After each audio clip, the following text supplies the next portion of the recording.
Start na ba, boss? Pakamay muna ako, idol. Pampalakas loob. Yan. Kabado 20 yata. Kabado 20, kabado. Kaya ko talaga. Ready ka na? Sige, magpakilala ka ng pangalan mo. Ako nga pala si Sheen, from Sultan Kudarat, Mindanao. Kasalukuyan nakatira sa Socorro, Quezon City. Kinabibilangan pangkat 6 cents. Yo. Sinong MC nilagay mo sa imaginary battle? Poison 13. Poison 13, okay. Sino influensya mo sa battle rap? Pinahiligan ko lang talaga siya since day 1 nung natuto akong hanggang sa magsulat. Elementary, doon ko na siya nakahiligan hanggang sa mga 2013 ata nung na-discover ko yung battle rap, and then doon ko siya. Okay, so bakit gusto mo mag-battle rap?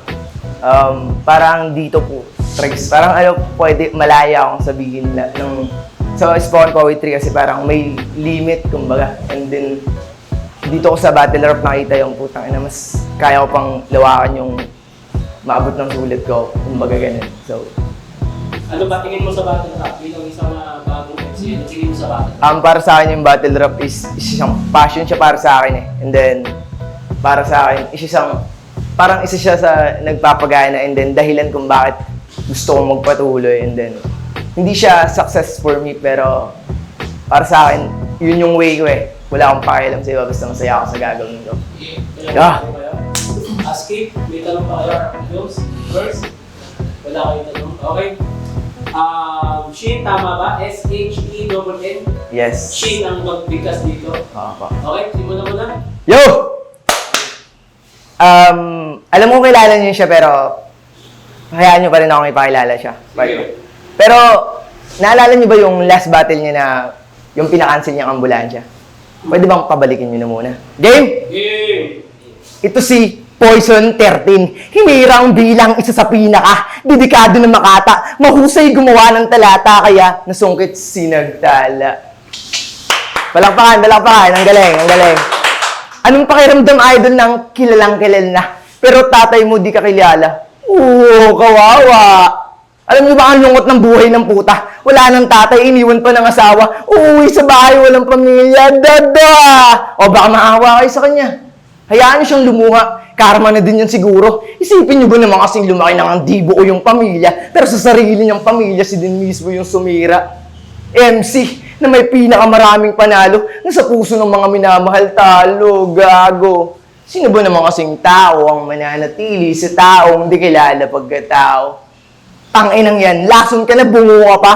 Naku, Marco, umayos ka. Buti pa yung Denmark, nagmarka sa teritoryo kahit na sinto-sinto. May sariling estilo, kilala pagkatao. Ikaw, idolo.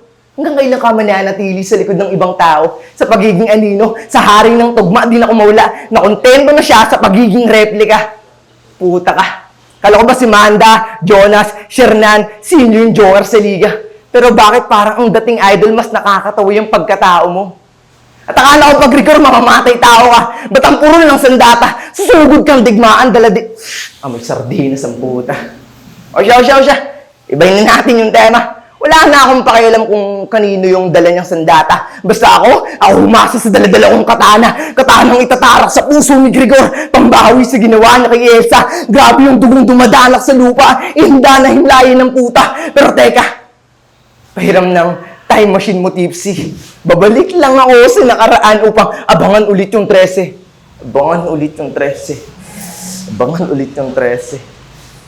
Oh! Ano bang hinihintay mo? Grabe na ulit yung dumadanak na dugo, pero hindi na dahilan yung nakatarak sa puso. Binalatan ko yung mukha ni Marco hanggang sa materay bungo. Ano? Natarakan sa puso, wasak pa yung bungo. Kargan nyo na tong ambulansya, pero wag sa ospital, diretsong purinarya. Pero teka, picturean ko pala muna para may memorabilia. Lando, naiganti na kayo tayo, Grigor, sa ginawa niya kay Elsa. Poison, Grigor, markang bungo, 3 bangkay. Kalmado pumatay, pero di kalmado pinatay. Style, palakpakan natin.